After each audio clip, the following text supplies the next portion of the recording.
Hey y'all, my name is Ann Wyatt. I started my career in workforce development with the state of Kentucky in 2010. That experience ignited a deep passion for manufacturing within me. I started this show hoping to raise more awareness around the bright outlook manufacturing careers have. Join me as I sit down with some of the manufacturing industry's most successful changemakers and learn how they're partnering people with technology. It's time to give people more meaningful work. This is Workforce 4.0. Hey y'all, welcome to another episode of Workforce 4.0. I'm so excited to have our guest this week here with us today, Ashleigh Walters. Ashleigh has been an amazing and inspiring female leader in the manufacturing industry. You've probably seen her posts on LinkedIn or seen her company Onyx Manufacturing on LinkedIn. She's also authored a book called Grit and Grace, and we're going to get more into that today as well. But Ashleigh, I'm super excited to have you with us here today. And for those that may be listening that aren't as familiar with your work, can you give us just a brief introduction of yourself? Yeah, absolutely. I always tell people my manufacturing career really kicked off when I was 13 years old with one plant to work, and manufacturing has been in my blood ever since. So while I'm no longer operating a manufacturer anymore, I help all sorts of manufacturers with their businesses. And that has been just a really awesome part to see others continue to change and grow and adapt. Awesome. Yeah, I can't wait to get more into the book. And so I did share that with everyone, some of the cool tidbits that you've learned. But before we get into the real meaning of why we're here today, can you tell me what is your favorite karaoke song or song? Oh, great question.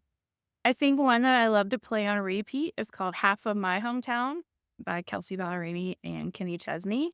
And it just really speaks to what we're where we are in East Tennessee. They are from the Knoxville area, both of them. And just that it's fall, so we're almost to football season and all the good things there too. So yeah, that one's definitely on repeat right now. Oh my gosh, I love that one. That's a good one. I like that one a lot. You're right. Sometimes you got to keep going, right? That's what I always say, at least. But I was reading your book and I realized that you were actually a degree chemical engineer, which is rad, by the way, and that you went to Auburn University, War Eagle. And that's really cool because I'm in Alabama now, and football is a real big part of living in Alabama. And you're either a Roll Tide fan or you're a War Eagle fan. So that's really cool to share that part of your journey as well. I had somebody tell me one time they were second grade and moved to the state of Alabama, and a little girl in his second grade class said, "Are you an Alabama fan or an Auburn fan?" And he was like, "I don't know." He was like, "Alabama," because he was just choosing the state and didn't realize that his parents were Auburn alum. So he caught quite a bit of grief for that choice. So, I bet so. And I know that we had a chance to talk a little bit more before the recording today that you did go to Auburn, and I know I shared a bunch of my family that is also going to Auburn. It's like such a big part of Southern culture. And that kind of leads me into the title of your book, which as a Southerner, I really appreciate. But it's called Leading with Grit and Grace. It's a journey about organizational control change. And in your introduction, you talk about what it means to lead with grit and what it means to lead with grace. And this is something that I think that if you're Southern, you hear the term come out a lot. It's give grace. It's grace with yourself, have grace with others. And I just love the title of this. And in that introduction, when you explain what that is, what grace looks like, and what grace is, I love that so much. Can you share a little bit more about that? in manufacturing, we definitely get grit, right? It's like hard work and determination and resilience and persistence is that's how I define it. But that grace piece we haven't always been so good at. So that's really that empathy and compassion for others. I would say we've gotten a lot better at it, right? As we've had new generations enter the workforce, and we've gotten away from that command and control style that since the Industrial Revolution, right, has been in the way of leadership in manufacturing. And now our leaders are having to learn new skills. They're having to learn those soft skills and really make more people-centric cultures within their manufacturing facilities just by the nature of what the new workforce is demanding of us. That grace piece is definitely maybe a learned behavior and a change for manufacturing for sure. Absolutely. And, when you were kind of coming up with the concept of writing this book, was that really your leading inspiration behind the whole concept? A couple of things happened. One was I went to Women in Manufacturing. They worked with Case Western Reserve University up in Cleveland, Ohio, and they did a leadership cohort. And so as a part of that, I had to write down 27 things I wanted to do before I died. And one was like, write a book. And of course, that's like a pipe dream, right? But I wrote it down on the list nonetheless. In 2020, we're in the midst of the pandemic, and my marketing coordinator said to me, she said, Ashley, you need to write a book. She said, you need to share your journey with others. And I said, I don't write. I'm an engineer. We don't write. I don't know. I feel like documentation is a really big part of the engineering job description. No, but it's like more technical writing. It's not, we're not known for telling a story, right? Anyway, I was like, fine, I'll write it. So started in September of 2020 and self-published it in December of 2020. And I just had no idea the process that there was for writing a book. Otherwise, I would not have given myself such a tight timeline. Ultimately, the reason I did it was just because I thought if one person hears the story and it helps them, then it was all worth it. And what happened was I've gotten to speak to people all across the world, had people reach out and just say how whichever portion of the book has impacted their life or resonated with them. And now they know that they're not alone. Their problems aren't as unique as they feel. So a lot of leaders, and it's so funny what resonates with somebody in the book. It's always different. And I think it's just about like where you are in your journey is what speaks to you at that moment. But it's been really cool to meet all the people that I've met that I would have never met if I hadn't written a book. That's true. You talk about so many different things in different parts of the book. You talk about leading with the grace, and you talk about empowering your workforce. You're talking about succession planning, which is something that I'll get into here shortly. But it's really great. It's a great aid for someone looking to get a concept of how to go through the process of organizational change. So super excited to share that. And you've got all of this OpEx experience as a manufacturing and previous manufacturing owner. What was it like running the organization at large and then eventually making that transition? And then did you rely on technology at all as a key part of that transition? Yeah, so Onyx wasn't a manufacturer of widgets, like you think, like true manufacturing production. We were more job shop or are more job shop. Things are more custom. So it's hard to implement any true automation.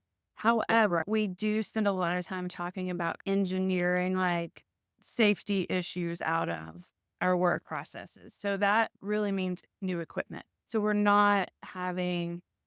we're going away from being so hands-on heavy lifting. We're thinking about ergonomics. We're thinking about like hearing protection and all those things. So what equipment can we put into place to help get the work done in a safer, more efficient manner without truly breaking somebody's back, right? Not so much automation, but definitely on the equipment side. And that process was predominantly fabrication, I'm assuming? So part of it is fabrication, but part of it is also like the pouring of precast shapes. So think mixing concrete, random mold, having to demold, and then move those parts.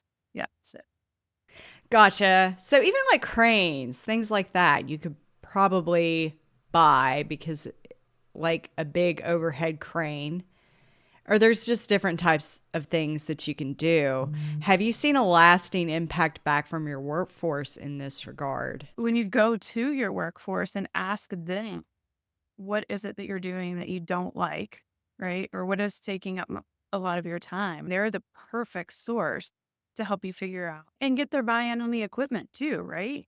Like, you think you need this crane, but you don't know how they are working or what they're doing with it. You don't understand like the day to day. So getting them to help pick whatever it is that you're going to implement, that way they'll use it. You could buy something that is useless without knowing or meaning to. Definitely. And you want to have their input as well because they're the ones using it, but also it gives them a sense of empowerment. And I was just having this conversation the other day, but a lot of places that employees work, they have to buy their own tools, and that's like a huge loss for the employees. So anytime that you can step in and implement some things like that and with purpose for your workforce, I think it's just such a huge advantage as an employer. Yeah, for sure. The empowerment piece is really what you're hunting for too. Like you're dead on with that. When you're asking for somebody's opinion, it really makes them feel valued as they are and empowered to help you make other good decisions. And you talk a lot about that in the book. And you also talk about the importance of marketing, which I think is just such a big deal for a lot of smaller manufacturing companies out there because they have never really had a marketing department. And I think we're moving through the world where marketing is going to be such a bigger deal because it's just there's not a good centralized form of communication like job ads. So when's like the last time, for example, that you went and you looked at the paper for a job ad? For all the kids out there listening, we used to do that in time. We used to check the Sunday classifieds every week in the Sunday paper for job ads. Yeah, the marketing is a huge one. I run a peer group, an executive peer group for the University of Tennessee, and it's all manufacturers. And I have them start out with a business health assessment, just self-rating themselves. I want to see where they are. I want to know what kind of programming to bring in for them over the course of the year that helps them in areas where they're more deficient. And marketing is absolutely the top one where we see, like you said, they've had these customers forever. They haven't needed to market. And now all of a sudden the landscape has really changed and they also aren't great at telling their own story. They don't realize just how cool what they're producing is. And so bringing that human element, talking about the people who are creating whatever we're manufacturing and really applying it to the world at large is a big way that manufacturing can improve on their own marketing. Yeah, well, I've for sure seen your LinkedIn content. I think you're amazing for telling a story. What's your advice for companies that are interested in learning more on how to do that successfully? Yeah, so I think that there's some like fantastic marketers out there that are influencers in the manufacturing space. I know that a lot of us think that we have to do it all in house, but I think the biggest tip would be to go out there and find an individual, a group, a company that you can work with that you really how they portray your brand, making sure it's authentic, really getting that message out there because what I didn't know about marketing was how many different like specialties there are. When we hired a marketing coordinator, I just thought they could do website and social media and the press releases and like all the things. And then somebody educated me and was like, no, those are different. It's overwhelming. We generally don't have the skill sets, but that doesn't mean you can't share a resource with another manufacturer. Exactly. And that's why I just love the community behind the manufacturing workforce and what it kind of stands for is really sharing those resources. Marketing was a big part of the book, but then you have an entire chapter on succession planning. And as a solopreneur, as a small business owner, that kind of really hit home for me. But what I think is the most interesting takeaway is the concept of turning Onyx Manufacturing into an ESOP company. And to me, that is really fantastic that you did that. I kind of want to know a little bit more about that. And maybe you could share what that experience of transitioning into an ESOP company looks like to our listeners today. I think just even starting with succession planning, think about it early is one of my biggest pieces of advice there because you have to grow like your leadership team And you as the owner have to think about, what does that exit look like for me? What does that strategy look like? And there's so many different ways to transition your business. So ESOP is one. ESOP is the one that we chose. And it resonated with us because we were a small to medium sized manufacturer in a community that had lost a lot of manufacturers. And I felt like I didn't want there to be the chance that community would lose another manufacturer. If you sold a private equity, for instance, maybe you end up in part of a roll up and they wouldn't keep that business open. So just wanted to make sure that those 50 employees, jobs were retained, those families were supported, the community was that they're in still got that support.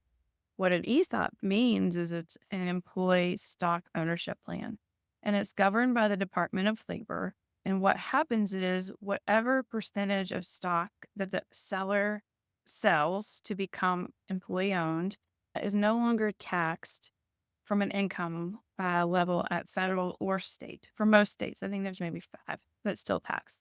So that income, that tax savings from the income is how the seller is paid out.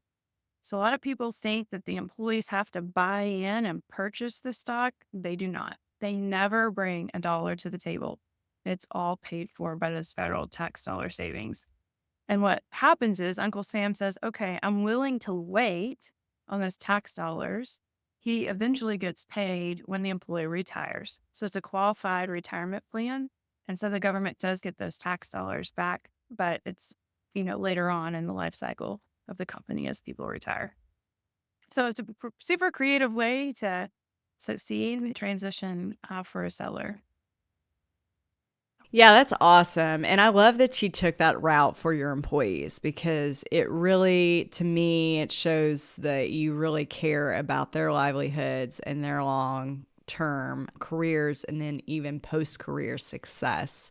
But I want to know from your perspective, instead of taking the PE route, right? What inspired you to take the ESOP route? Yes, it just depends upon the seller and what they need, right? So if they're selling to a PE firm, maybe they need to exit a lot faster. So with an ESOP, it's meant to be an earnout. So it's meant to take 10 years really to earn the seller out. So if you didn't start thinking about it really early on, maybe if you start thinking about retirement more at 65, you probably don't have that 10-year horizon that you want to still be involved in the business and owner. So it's once again, it's about the goals that the seller has for themselves. For us, ESOP just made a ton of sense because we had built that culture of problem solving and continuous improvement, and everybody was really bought into the business and already had a little bit of that ownership mindset. And so that just felt like a really good natural transition. But there's no right or wrong way. It just, that was the way that felt best for us. That's awesome. I have to know too, have you seen any examples from that decision that indicate company growth, or is it leveraged? Is the ESOP leveraged as a recruiting tool, and has it impacted your retention rates? Yeah, for sure. So I think there's definitely an aspect that when you're talking to a potential new employee and telling them that they have ownership in the company and that truly every decision that they make every single day impacts their ownership, that definitely plays a big part into the hiring process. And then retention too, right? If they leave, they're giving up that stock and they'll get paid out for whatever like today's value is, but they won't be able to retain it for retirement. So it's not like the normal stock market where you can leave it in forever. If you leave the company, you have to give the shares back. So Right. yeah, from a retention standpoint as well. But I think the biggest thing is just that company culture piece. Everybody, that mindset of being an owner and every decision that you make and how it impacts really your bottom line. It's your retirement account. Making those good decisions, bringing problems up little problems before they become big problems. It's not one big like initiative, but it's all those little things added up that just make such a big change in the company. See, I agree with that. And I hear absolutely everything in recruiting. You hear all kinds of things. It never ceases to amaze me what I hear, but one of the biggest complaints that I hear about candidates applying for jobs in the manufacturing company is not only the culture, but just the frontline workforce and the way that we treat the frontline workforce and not having any decision-making capabilities or autonomy in their working life. And I think that's a great strategy to lead into that cultural change and really empower and impact your workforce in a meaningful way. The frontline workforce, to be a part of the ESOP, you have to be at the company, work 1,000 hours in a year, and be there on the last day of the year. And so, as many know, frontline is a lot of places where the retention is the hardest. And by being a part of that ESOP, they know they're working for something that's bigger and more than just that paycheck. And so that really has helped retention on the front line. And I'm sure that they're proud of that. Oh, yeah. I tell everybody that's ESOP. I sit on 5 boards of other companies that are ESOPs. And I tell the employees, I'm like, not everybody gets to go home and sit at the dinner table and be like, hey, I'm stuck in my company. Very few get to say that. And you should be really proud of that. So, especially as these ESOPs start out, like their share value isn't that much because they're highly leveraged. You're trying to pay off the seller or the bank or whoever. But I'm like, once you get that mortgage on the building paid off, just like a house or whatever, once you get that mortgage on the business paid off, your value is just so high. And you're continuing to grow the business, continuing to make improvements. And it's all impacting you. You're just I just love that story so much. And I just think that that is a true testament to your leadership. And I'm so sorry, I didn't mean to cut you off there, but this is good stuff. This is what it's all about for the frontline workforce and the better part of the manufacturing workforce ecosystem. no, that's okay. Now the leadership team at Onyx is fantastic. We all had to grow as leaders. Every year we have some leadership initiative, some place that we find that we're a little deficient and we want to learn and get better and grow. And that's a lot of times in manufacturing, take like the head salesperson and make them the sales manager, and there's no leadership. There's no management skills or training. We just promote the best person, the best individual contributor sometimes to lead people. So I think building that team behind you, our guys at Onyx, they were telling us about meetings that they have now. So Drew and I have been out of the business for a year and a half, but we're still behind the scenes anytime they need us. But they will have meetings and they'll sit in the conference room and they'll have a what would Ashleigh and Drew do meeting. All that's fun because I think as a leader, one of the things I learned was you have to have consistent behavior. It's just like being a parent, right? The more consistent you are, the more people trust you because they know the reaction. They can guess the reaction from whatever issue it is. And so the fact that they can have what would Ashleigh and Drew do meetings and guess what our reaction is going to be says a lot about the leadership. So now hopefully their behavior is also just as consistent for their team. I love that. That's cool. Do you ever drop in on those or no? No, we don't.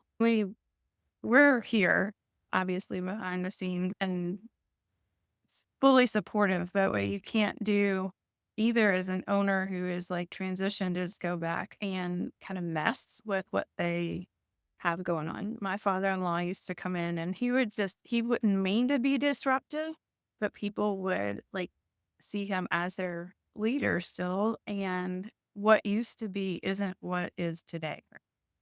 So like, to trust that next generation to lead. They're not going to do it your way, and that's okay. They're not always going to do it your way, and that's okay. And that's certainly very impactful advice. Thank you for that. You also talk a lot about continuous improvement and changing throughout the book. That's another big theme in there. And I want to get on the rooftops and shout that with you. We have to change, right? Change is necessary. It's a big part of evolving as the industry. I don't know, from your point of view, how are we changing manufacturing culture for the better? A lot of it is surrounding the people. right? We're doing a much better job of listening. My dad could tell me when he worked in the paper mill, like that the managers would come by and they would ask his opinion, but then they wouldn't even listen to the answer. And they certainly would never take that opinion if they did ask at all.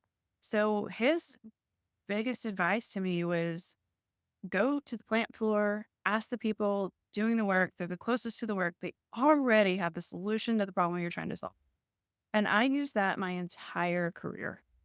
I go to the person who's closest to the work and supply my observation and ask lots of curious questions.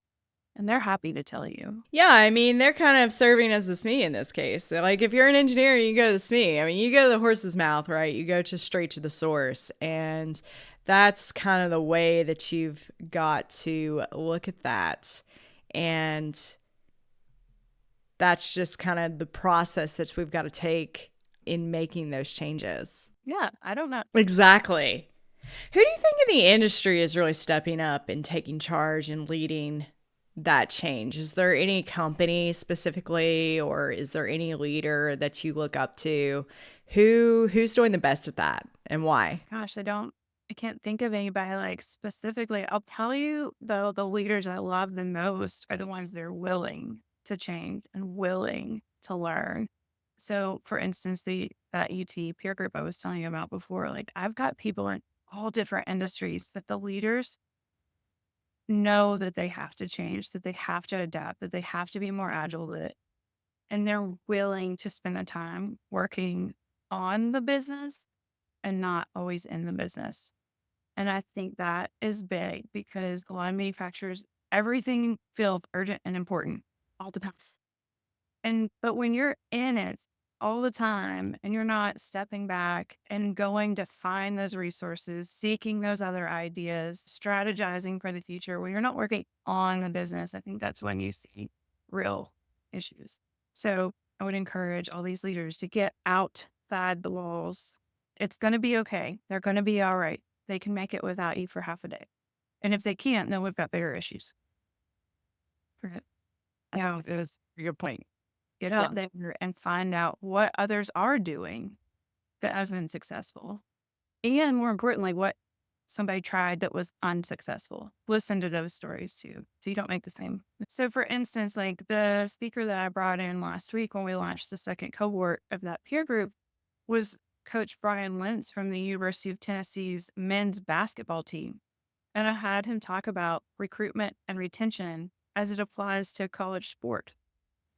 And we learned a ton from him that we could apply in manufacturing. Yeah, that's amazing. And it's so true, right? I think even Saban spoke at an industry conference event back in the spring because somebody had sent me a clip of him from that conference. But basically, he was talking about how to recruit, like what strategies worked for when he was at Alabama and recruiting for players. So applying those strategies and ideas from outside the industry is always something that I'm also trying to tell people. Like, folks, if you look at the tech industry, for example, we could really borrow some of those things and apply it to this industry. And I think that's really a power of testament to the idea of adaptability and flexibility as well. But I love this conversation. I could go on and on and on today. For those that are listening out there, what is a good point of contact for you? And how can we get a hold of this awesome book? Yeah. So LinkedIn is absolutely the easiest way to get me. Just connect, send a message. I would love to hear from everybody. Feel free to throw if you're having a problem or an issue or challenge or something, like send me a message. I'll be happy to share my experience. And then as far as the book, you can get it on Amazon. I think the coolest thing about the book is that when you place your order, it is printed specifically for you. And if you look at the very last page, it'll tell you the date and the city and state it was printed in. So they're all pretty unique. That's awesome. I love that so much. Thank you so much, Ashleigh. It's been an absolute pleasure talking to you today. And for everyone else listening, thank you so much. If you have a minute, please drop me a review for the podcast. I'd love to hear from you and learn more about you as well. Meantime, we'll see you next time on Workforce 4.0. Thank you. Thanks.